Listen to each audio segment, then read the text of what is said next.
você comentasse, e quero passar um vídeo aqui da deputada federal Cristiane Lopes, eu e ela no Muro das Lamentações, para você explicar um pouco sobre o muro, mas eu quero falar de uma...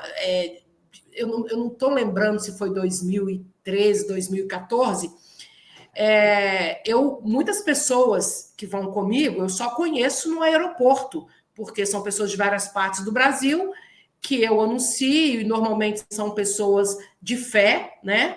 E eu fui conhecendo o aeroporto. Então, eu cheguei no aeroporto, tinha ali uma jovem, talvez com uns 30 anos, 32 anos, e ela casada, e ela... Eu falei, seu marido não importou de você estar indo sozinha para Israel? Eu comecei a conversar sobre isso. Aí ela diz assim, pastora, se você souber, eu sou uma mulher estéril, eu não posso ter filho, já tentamos de todas as formas, eu sou casada com ele, nós somos casados há 10 anos, e tudo bem, ele é um ótimo marido para mim, mas eu me sinto como Ana, eu quero ter um filho. Então, assim, eu estou indo a Israel porque eu quero derramar o meu coração, como Ana fez, eu também quero fazer, pedir Deus para me dar um filho. Eu fico até arrepiada. Aí, ok, conversamos isso e fomos para Israel. Um dia, no café da manhã, eu cheguei perto dela e falei, escuta, você disse que você é estéril, mas você está grávida. Ela disse, não, pastor, eu não estou grávida. Eu pus a mão na barriga dela e falei, mas o seu jeito de andar, a gente conhece a mulher grávida, a roupa, tudo. Aí ela falou, que Deus abençoe, que um dia eu tenha um filho. E aí, repetiu a história. Bom, passou-se uns 2 anos, porque às vezes eu não tenho contato com todo mundo. Um dia ela resolve me ligar e fala, pastora, eu sou aquela mulher estéril que fui a Israel. Hoje eu tenho 2 filhos, eu tive e tive uma menina, em seguida, acho que com um mês e pouco, engravidei de um outro, sei lá, tinha acabado de ter o 2º filho. Então, é uma coisa tão impressionante, porque ela atribui o que aconteceu à viagem dela, porque ela foi com esse propósito, que ela iria orar. E aí, entrando nesse assunto, Michel, eu queria colocar aqui para você nos comentar sobre o Muro das Lamentações, e eu quero colocar até a deputada Cristiane, antes de colocar o vídeo dela, colocar essa foto aqui da deputada federal Cristiane Lopes, aonde que ela está? No Muro das Lamentações, colocando um pedido, tá vendo? O muro é lotado de pedidos, e aí eu queria que você explicasse por que tem essa tradição, esse costume. Eu acho que tanto judeus como cristãos, pessoas do mundo inteiro, vão ao Muro das Lamentações e colocam o seu pedido. E por que tem isso? Enquanto você fala, eu vou colocando outras imagens, minha, da deputada, aí inclusive com a bandeira do Brasil, com a bandeira de Israel, enquanto você dá essa explicação. E no final, quando você terminar a explicação, eu vou colocar o vídeo da deputada aí também no muro. Olha só, essa pedra onde ela está colocando, a pedra de cima, ela tem uma moldura, né? Parece que tem uma moldura. Essa é a pedra que ela é típica da época da construção do Segundo Templo. Construção não, né? Foi a reforma do Segundo Templo. E uma coisa interessante, pastora, veja que tem um espaço entre as pedras. Ela tem uma pedra, ela não termina, ela não foi colocada uma em cima da outra, exatamente na borda. Ela tem um espaço, um degrau. Então, e o interessante é que essas pedras, elas estão aí, esse muro, ele está aí em pé há mais de 2000 anos, e não tem cimento, não tem cola, não tem ferro dentro, é simplesmente uma pedra em cima da outra, colocada de maneira sistemática da engenharia que havia na época, e está aí. Está escrito nas escrituras judaicas que esse muro, a presença de Deus, a Shekinah, né? Me confirme se eu estou fazendo também a pronúncia certa, que é o Espírito de Deus, ele nunca sai desse muro. E uma vez eu perguntei para o Rabino, a presença de Deus não sai desse muro e esse muro nunca vai cair. Já passaram em Jerusalém mais de 18 civilizações nos últimos 2.000 anos, e já teve guerra, já teve conquista, já teve todo tipo de desenvolvimento histórico, e o muro está aí. Não caiu, está aí. Eu perguntei uma vez para um líder religioso, mas se eu chegar com um avião, um caça de última geração com um míssil e apontar para o muro e disparar? Ele falou, não vai fazer assim o míssil, vai para cima, não vai cair. Está escrito, tá a promessa de que não vai cair, não vai cair. Então, o muro, o que ele é?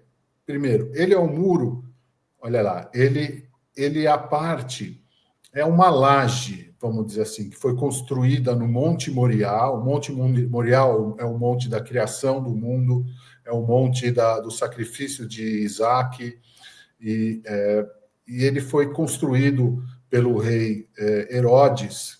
Já existia o templo, o rei Herodes queria fazer algo maravilhoso, ostentar, e ele fez esse muro, que ele é parte da laje. O que a gente vê é a parte exterior do muro. E por que essa parte as pessoas vão colocar bilhetes? Porque foi essa parte que nos últimos 1000 anos ela ficou aberta e acessível. As outras tinham construção, construíram casas, olha lá.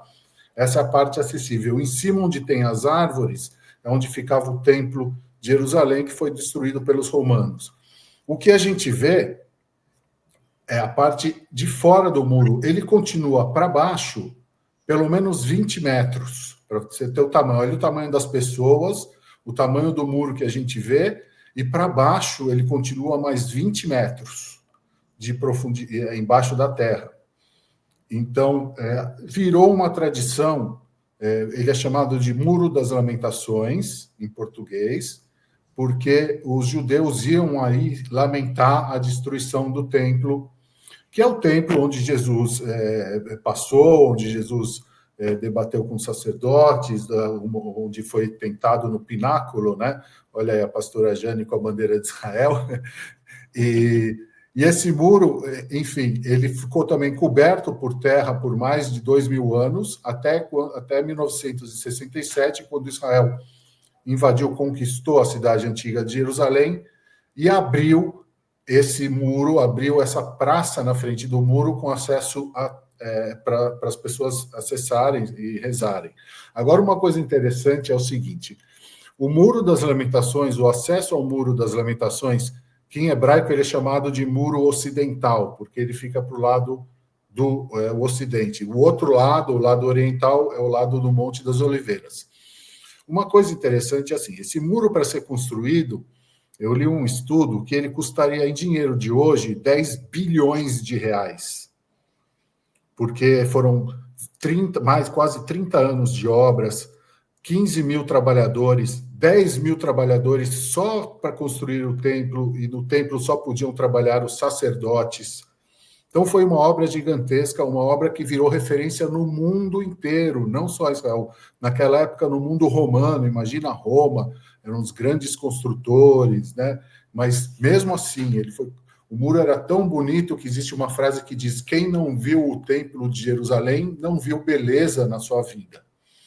Então ele virou uma referência mundial. E a gente sabe que os judeus peregrinavam ou sobem a Jerusalém 3 vezes por ano, né? Em 3 festas, que são as festas agrícolas, que é a Páscoa, o Pessach, que também por isso Jesus estava em Pessach na última semana de sua vida,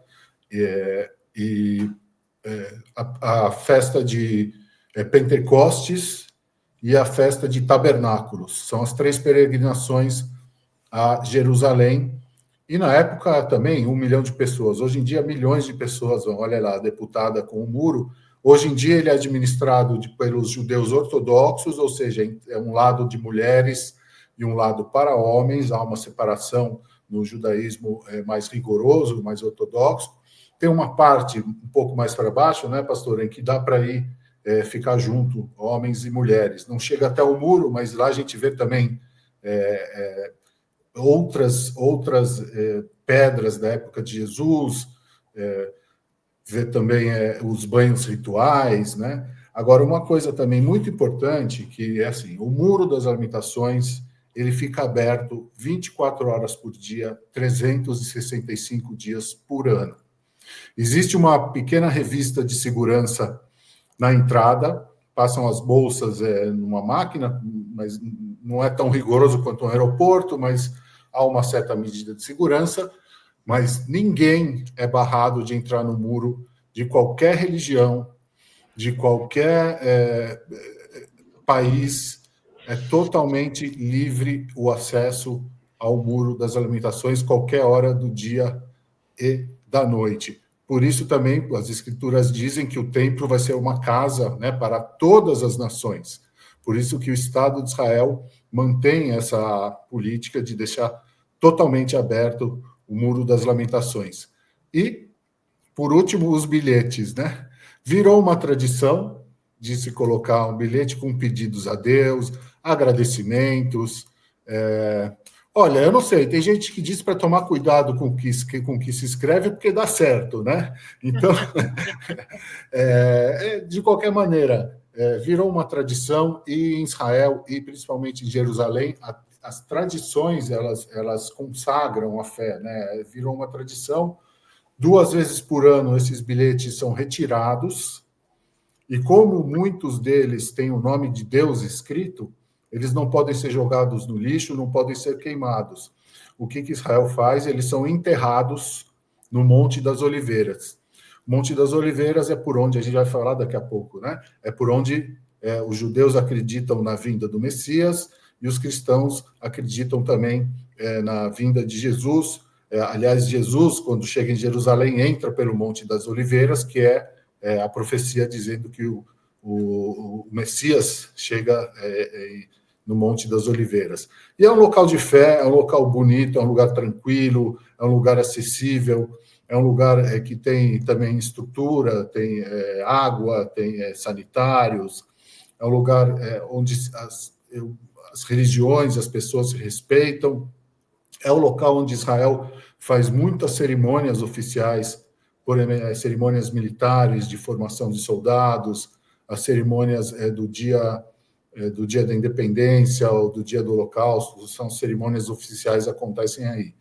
Lá em cima fica o templo, onde ficava o templo. Hoje em dia tem a mesquita e tem aquele monumento da cúpula dourada, que são monumentos islâmicos. O acesso lá também é permitido, mas em horários restritos e com muitas regras também. E é simplesmente o local onde a gente vê a Bíblia, né? Acho que é o local mais esplendoroso e mais conhecido de Israel, e dificilmente alguém não se emociona quando chega no Muro das Lamentações. Obrigada, Michel, pelas informações, e para as pessoas que querem entender, né, porque até dos pedidos, complementando do ponto de vista espiritual, viu? Vou falar agora, afinal de contas, sou pastora, né? Tem que falar alguma coisa. Óbvio, claro. É porque, em 2 Crônicas, Salomão, quando ele foi consagrar esse muro a Deus, que ele foi consagrar o templo, né, na verdade, ele, então, faz uma oração para que todo estrangeiro... olha para você ver, dedicado ao estrangeiro. Ele fala: Senhor, qualquer estrangeiro que vier de terras distantes, longínquas, e fizer qualquer pedido neste lugar, atende a esse estrangeiro, atende a oração, ouve do lugar da tua habitação, para que esse estrangeiro possa voltar para a sua terra e dizer que existe um Deus em Israel que responde. Então, é isso que eu acho que, do ponto de vista cristão, espiritual, motiva as pessoas a colocarem os pedidos. Eu não sei nem quantos pedidos eu já coloquei, porque quando eu morava aí, eu ia toda semana colocar pedido. Aí alguém um dia me perguntou: mas, pastora, você tinha tanto pedido? Eu falo o tempo